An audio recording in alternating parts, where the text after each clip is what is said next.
ਸਤਿ ਸ਼੍ਰੀ ਅਕਾਲ ਦੋਸਤੋ, ਸਭ ਕਿੱਦਾਂ ਹੋ? ਆਸ ਕਰਦੀ ਹਾਂ ਸਭ ਆਪਣੀ ਆਪਣੀ ਥਾਂ ਸੁਰੱਖਿਅਤ ਹੋਵੋਗੇ।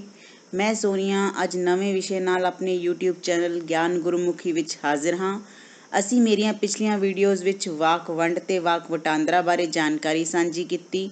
ਅੱਜ ਦੀ ਵੀਡੀਓ ਵਿੱਚ ਅਸੀਂ ਵਾਕ ਬੋਧ ਅੰਤਰਗਤ ਵਿਸ਼ਰਾਮ ਚਿੰਨ੍ਹ ਬਾਰੇ ਜਾਣਕਾਰੀ ਸਾਂਝੀ ਕਰਾਂਗੇ। ਆਓ ਸ਼ੁਰੂ ਕਰੀਏ। ਵਿਸ਼ਰਾਮ ਦਾ ਅਰਥ ਹੈ ਠਹਿਰਾਓ। ਵਿਸ਼ਰਾਮ ਚਿੰਨ੍ਹ ਦੀ ਪਰਿਭਾਸ਼ਾ ਦੇਖੀਏ ਤਾਂ ਵਿਸ਼ਰਾਮ ਚਿੰਨ੍ਹ ਤੋਂ ਭਾਵ ਵਿਸ਼ਰਾਮ ਜਾਂ ਠਹਿਰਾਓ ਨੂੰ ਪ੍ਰਗਟਾਉਣ ਵਾਲੇ ਉਹ ਚਿੰਨ੍ਹ ਜਿਹੜੇ ਲਿਖਤ ਵਿੱਚ ਵਿਭਿੰਨ ਠਹਿਰਾਵਾਂ ਲਈ ਵਰਤੇ ਜਾਂਦੇ ਹਨ। ਦੋਸਤੋ, ਵਿਸ਼ਰਾਮ ਚਿੰਨ੍ਹਾਂ ਦੀ ਵਰਤੋਂ ਬਹੁਤ ਹੀ ਮਹੱਤਵਪੂਰਨ ਹੈ, ਕਿਉਂਕਿ ਇਹਨਾਂ ਦਾ ਪ੍ਰਯੋਗ ਜੇਕਰ ਸਹੀ ਸਮੇਂ ਤੇ ਸਹੀ ਥਾਂ 'ਤੇ ਨਾ ਕੀਤਾ ਜਾਵੇ ਤਾਂ ਬੋਲੇ ਜਾਂ ਲਿਖੇ ਵਾਕੰਸ਼ਾਂ ਜਾਂ ਵਾਕਾਂ ਦਾ ਅਰਥ ਗਲਤ ਹੋ ਜਾਂਦਾ ਹੈ। ਆਓ ਇੱਕ ਉਦਾਹਰਣ ਰਾਹੀਂ ਦੇਖੀਏ। ਰੋਕੋ ਕੋਮਾ ਨਾ ਜਾਣ ਦਿਓ, ਰੋਕੋ ਨਾ ਕੋਮਾ ਜਾਣ ਦਿਓ। ਇਸ ਵਾਕ ਦੇ ਸ਼ਬਦ ਇੱਕੋ ਜਿਹੇ ਹਨ, ਪਰ ਦੋਹਾਂ ਦੇ ਅਰਥ ਅਲੱਗ-ਅਲੱਗ ਨਿਕਲਦੇ ਹਨ। ਪਹਿਲੇ ਵਾਕ ਵਿੱਚ ਸੰਬੰਧਿਤ ਵਿਅਕਤੀ ਨੂੰ ਰੁਕਣ ਲਈ ਕਿਹਾ ਗਿਆ ਹੈ ਤੇ ਦੂਜੇ ਵਾਕ ਵਿੱਚ ਜਾਣ ਲਈ। ਸਿਰਫ ਕਾਮਾ ਦਾ ਪ੍ਰਯੋਗ ਅਲੱਗ-ਅਲੱਗ ਥਾਂ 'ਤੇ ਹੋਣ ਕਾਰਨ ਇਹਨਾਂ ਦੇ ਅਰਥ ਵਿੱਚ ਫਰਕ ਪੈ ਗਿਆ। ਇਸ ਲਈ ਵਿਸ਼ਰਾਮ ਚਿੰਨ੍ਹਾਂ ਦੀ ਵਰਤੋਂ ਬਾਰੇ ਸਾਨੂੰ ਸਹੀ ਜਾਣਕਾਰੀ ਹੋਣੀ ਚਾਹੀਦੀ ਹੈ। ਇਹਨਾਂ ਵਿਸ਼ਰਾਮ ਚਿੰਨ੍ਹਾਂ ਦੀ ਵਰਤੋਂ ਵਾਕ ਦੇ ਅਰਥਾਂ ਦੇ ਆਧਾਰ 'ਤੇ, ਸਮੇਂ ਦੇ ਆਧਾਰ 'ਤੇ ਸਥਿਤੀ ਦੇ ਆਧਾਰ 'ਤੇ ਕੀਤੀ ਜਾਂਦੀ ਹੈ, ਤਾਂ ਜੋ ਵਾਕ ਦਾ ਲੋੜੀਂਦਾ ਅਰਥ ਹੀ ਸਮਝਿਆ ਜਾਵੇ। ਬਾਕੀ ਭਾਸ਼ਾਵਾਂ ਦੀ ਤਰ੍ਹਾਂ ਪੰਜਾਬੀ ਭਾਸ਼ਾ ਵਿੱਚ ਵੀ ਹੇਠ ਲਿਖੇ ਵਿਸ਼ਰਾਮ ਚਿੰਨ੍ਹਾਂ ਦੀ ਵਰਤੋਂ ਕੀਤੀ ਜਾਂਦੀ ਹੈ। ਵਿਸ਼ਰਾਮ ਚਿੰਨ੍ਹਾਂ ਦੇ ਨਾਂ ਦੇ ਨਾਲ-ਨਾਲ ਉਹਨਾਂ ਦੇ ਚਿੰਨ੍ਹ ਵੀ ਅੰਕਿਤ ਕੀਤੇ ਗਏ ਹਨ। ਤੁਸੀਂ ਇਹਨਾਂ ਨੂੰ ਸਕਰੀਨ 'ਤੇ ਦੇਖ ਸਕਦੇ ਹੋ, ਜਿਵੇਂ ਡੰਡੀ, ਪ੍ਰਸ਼ਨ ਚਿੰਨ੍ਹ, ਵਿਸਮਿਕ ਚਿੰਨ੍ਹ, ਕੌਮਾ, ਅਰਧ ਵਿਰਾਮ, ਦੁਬਿੰਦੀ, ਡੈਸ਼, ਦੁਬਿੰਦੀ ਡੈਸ਼, ਪੁੱਠੇ ਕੌਮੇ, ਜੋੜਨੀ, ਬ੍ਰੈਕਟ, ਛੁੱਟ-ਮਰੋੜੀ ਤੇ ਬਿੰਦੀ। ਆਓ ਇਹਨਾਂ ਨੂੰ ਵਿਸਤਾਰ ਪੂਰਵਕ ਦੇਖੀਏ। ਸਭ ਤੋਂ ਪਹਿਲਾ ਹੈ ਡੰਡੀ। ਇਹ ਚਿੰਨ੍ਹ ਵਾਕ ਦੇ ਅੰਤ ਵਿੱਚ ਆਉਂਦਾ ਹੈ। ਇਹ ਇੱਕ ਵਾਕ ਨੂੰ ਦੂਜੇ ਵਾਕ ਤੋਂ ਅਲੱਗ ਕਰਦਾ ਹੈ ਤੇ ਵਾਕ ਦੀ ਪੂਰਨਤਾ ਨੂੰ ਦਰਸਾਉਂਦਾ ਹੈ। ਜਿਵੇਂ ਮੈਂ ਚੀਨੀ ਖਰੀਦਣ ਬਾਜ਼ਾਰ ਗਿਆ, ਉਸ ਤੋਂ ਬਾਅਦ ਡੰਡੀ ਦਾ ਪ੍ਰਯੋਗ ਕੀਤਾ ਜਾਂਦਾ ਹੈ।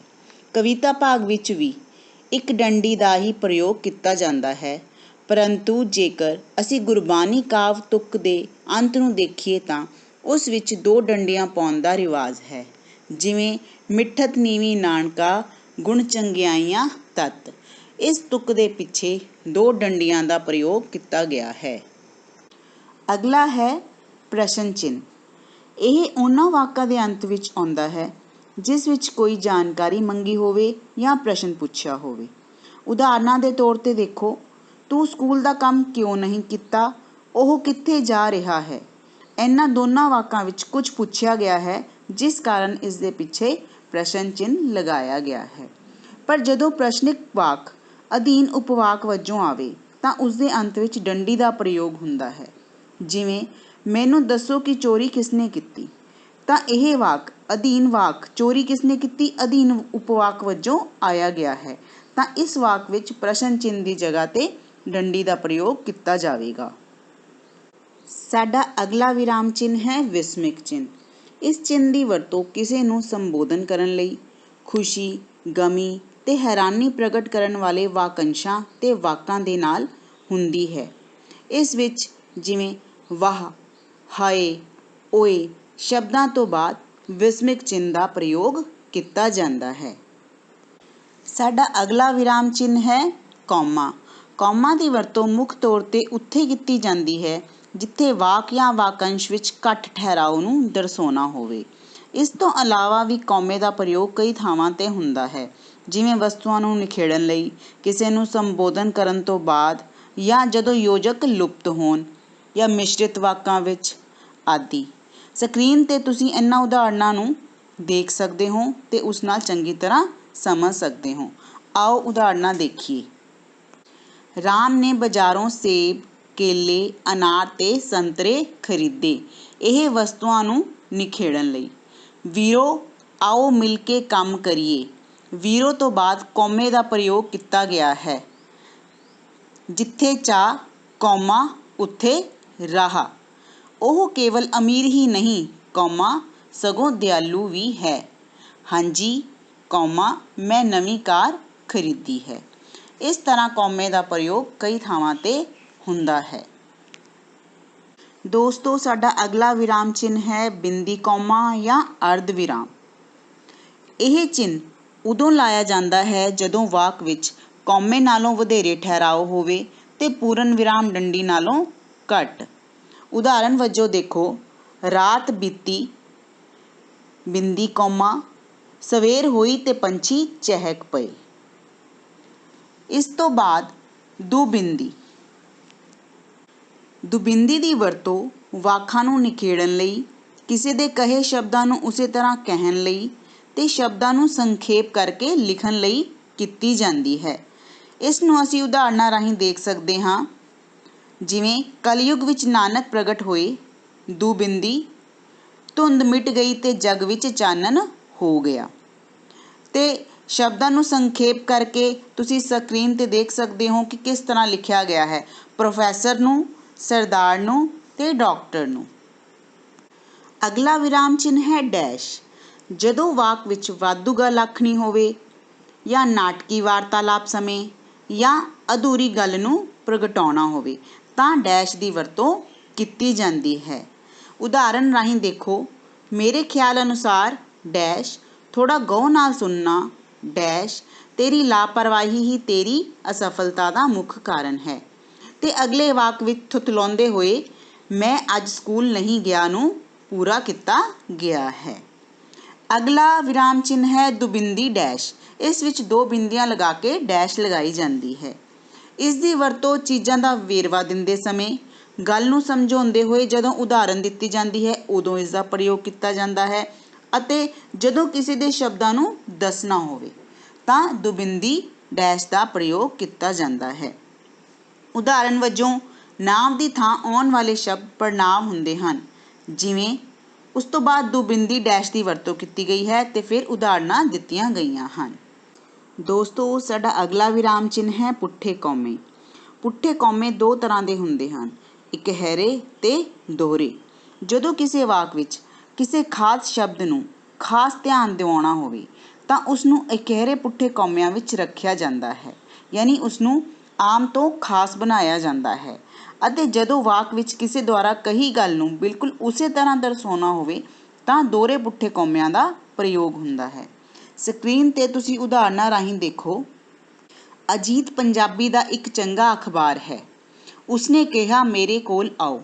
ਅਜੀਤ ਨੂੰ ਇਕਹਿਰੇ ਪੁੱਠੇ ਕੌਮਿਆਂ ਵਿੱਚ ਦਰਸਾਇਆ ਗਿਆ ਹੈ ਕਿਉਂਕਿ ਉਹ ਪੰਜਾਬੀ ਦਾ ਇੱਕ ਚੰਗਾ ਅਖਬਾਰ ਹੈ।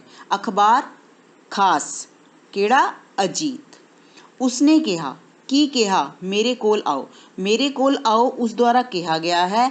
ਇਸ ਤਰ੍ਹਾਂ ਉਸਨੂੰ ਉਸੇ ਤਰ੍ਹਾਂ ਦਰਸਾਉਣ ਲਈ ਦੋਹਰੇ ਪੁੱਠੇ ਕੌਮਿਆਂ ਦਾ ਪ੍ਰਯੋਗ ਕੀਤਾ ਜਾਂਦਾ ਹੈ। ਇਸ ਤੋਂ ਅਗਲਾ ਹੈ ਜੋੜਨੀ।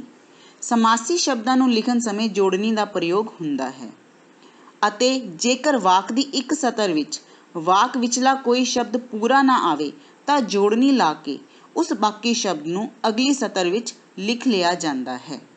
ਸਮਾਸੀ ਸ਼ਬਦਾਂ ਦੀਆਂ ਉਦਾਹਰਨਾਂ, ਜਿਵੇਂ ਰਾਤ ਦਿਨ, ਪਾਣੀ ਧਾਣੀ। ਅਗਲਾ ਹੈ ਬ੍ਰੈਕਟ। ਨਾਟਕ ਵਿੱਚ ਪਾਤਰ ਦਾ ਹੁਲੀਆ ਜਾਂ ਉਸਦੇ ਭਾਵ ਨੂੰ ਸਮਝਾਉਣ ਲਈ, ਵਾਕ ਵਿੱਚ ਆਏ ਸ਼ਬਦਾਂ ਦੇ ਅਰਥ ਦੱਸਣ ਲਈ, ਜਾਂ ਕਿਸੇ ਵਿਚਾਰ ਨੂੰ ਹਿੱਸਿਆਂ ਵਿੱਚ ਵੰਡ ਕੇ ਉਸ ਲਈ ਵਰਤੇ ਗਏ ਅੰਕਾਂ ਤੇ ਅੱਖਰਾਂ ਨੂੰ ਦਰਸਾਉਣ ਲਈ ਬ੍ਰੈਕਟ ਦੀ ਵਰਤੋਂ ਕੀਤੀ ਜਾਂਦੀ ਹੈ। ਉਦਾਹਰਨ ਵਜੋਂ, ਪ੍ਰਸ਼ਾਸਨ ਦਾ ਤਾਂ ਆਵਾਂ ਊਤ ਗਿਆ ਸੀ। ਆਵਾਂ ਊਤ ਦਾ ਅਰਥ ਬ੍ਰੈਕਟ ਵਿੱਚ ਖਰਾਬ ਦੱਸਿਆ ਗਿਆ ਹੈ।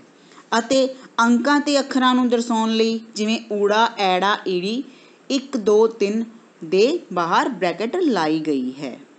ਇਸ ਤੋਂ ਬਾਅਦ ਹੈ ਛੁੱਟ ਮਰੋੜੀ। ਵਾਕ ਵਿੱਚ ਕਿਸੇ ਸ਼ਬਦ ਵਿੱਚ ਛੱਡੇ ਗਏ ਅੱਖਰ ਨੂੰ ਪ੍ਰਗਟ ਕਰਨ ਲਈ ਛੁੱਟ ਮਰੋੜੀ ਲਾਈ ਜਾਂਦੀ ਹੈ, ਜਿਵੇਂ ਵਿੱਚੋਂ ਨੂੰ ਚੋਂ ਲਿਖਿਆ ਜਾ ਸਕਦਾ ਹੈ ਤੇ ਉਸ ਅੱਗੇ ਛੁੱਟ ਮਰੋੜੀ ਲਾਈ ਜਾਂਦੀ ਹੈ। ਇਸੇ ਤਰ੍ਹਾਂ ਉੱਤੇ ਨੂੰ ਤੇ ਅੱਗੇ ਛੁੱਟ ਮਰੋੜੀ ਦਾ ਪ੍ਰਯੋਗ ਕੀਤਾ ਗਿਆ ਹੈ। ਅਗਲਾ ਹੈ ਬਿੰਦੀ। ਅੰਗਰੇਜ਼ੀ ਸ਼ਬਦਾਂ ਨੂੰ ਸੰਖੇਪ ਵਿੱਚ ਲਿਖਣ ਲਈ ਜਾਂ ਅੰਕਾਂ ਦੇ ਪਿੱਛੇ ਲਾਉਣ ਲਈ ਬਿੰਦੀ ਦਾ ਪ੍ਰਯੋਗ ਕੀਤਾ ਜਾਂਦਾ ਹੈ। ਜਦੋਂ ਅਸੀਂ ਅੰਗਰੇਜ਼ੀ ਦੇ ਸ਼ਬਦਾਂ ਨੂੰ ਪੰਜਾਬੀ ਵਿੱਚ ਉਵੇਂ ਲਿਖਦੇ ਹਾਂ ਤਾਂ ਦੇਖੋ MA, MP, ਤਾਂ M ਬਿੰਦੀ, A ਬਿੰਦੀ, M ਬਿੰਦੀ, P ਬਿੰਦੀ, ਤੇ ਅੱਖਰਾਂ ਦੇ ਪਿੱਛੇ 1, 2, 3 ਦੇ ਪਿੱਛੇ ਬਿੰਦੀ ਦਾ ਪ੍ਰਯੋਗ ਕੀਤਾ ਗਿਆ ਹੈ। ਇਹ ਤੁਸੀਂ ਸਕਰੀਨ ਤੇ ਦੇਖ ਸਕਦੇ ਹੋ। ਦੋਸਤੋ, ਬਿੰਦੀ ਕੌਮਾ, ਦੁਬਿੰਦੀ, ਦੁਬਿੰਦੀ ਡੈਸ਼ ਤੇ ਡੈਸ਼ ਇਹਨਾਂ ਵਿਰਾਮ ਚਿੰਨ੍ਹਾਂ ਦੀ ਵਰਤੋਂ ਵਾਕਾਂ ਵਿੱਚ ਇੱਕ ਦੂਜੇ ਦੀ ਥਾਂ ਹੋ ਸਕਦੀ ਹੈ, ਪਰ ਉਸ ਲਈ ਇਹ ਦੇਖਣਾ ਪੈਂਦਾ ਹੈ ਕਿ ਕਿਹੜਾ ਵਿਰਾਮ ਚਿੰਨ੍ਹ ਸਥਿਤੀ ਦੇ ਅਨੁਸਾਰ ਸਹੀ ਹੋਵੇਗਾ। ਇਸ ਤਰ੍ਹਾਂ ਦੋਸਤੋ, ਇਹ ਸਨ ਪੰਜਾਬੀ ਭਾਸ਼ਾ ਵਿੱਚ ਪ੍ਰਯੋਗ ਕੀਤੇ ਜਾਂਦੇ ਵਿਸ਼ਰਾਮ ਚਿੰਨ੍ਹ, ਜਿਨ੍ਹਾਂ ਬਾਰੇ ਅਸੀਂ ਜਾਣਕਾਰੀ ਸਾਂਝੀ ਕੀਤੀ। ਅਗਲੀ ਵੀਡੀਓ ਵਿੱਚ ਫਿਰ ਨਵੀਂ ਜਾਣਕਾਰੀ ਸਾਂਝੀ ਕਰਾਂਗੇ। ਤਦ ਤੱਕ ਸਤਿ ਸ੍ਰੀ ਅਕਾਲ, ਖੁਸ਼ ਰਹੋ, ਸੁਰੱਖਿਅਤ ਰਹੋ। ਤੇ ਹਾਂ, ਜੇਕਰ ਵੀਡੀਓ ਪਸੰਦ ਆਵੇ ਤਾਂ ਲਾਈਕ, ਕਮੈਂਟ ਤੇ ਸ਼ੇਅਰ ਜ਼ਰੂਰ ਕਰੋ ਤੇ ਨਵੀਂ ਵੀਡੀਓ ਨੋਟੀਫਿਕੇਸ਼ਨ ਵਾਸਤੇ ਸਬਸਕ੍ਰਾਈਬ ਬਟਨ ਦਬਾ ਕੇ ਬੈਲ ਆਈਕਨ ਪ੍ਰੈਸ ਕਰੋ। ਧੰਨਵਾਦ।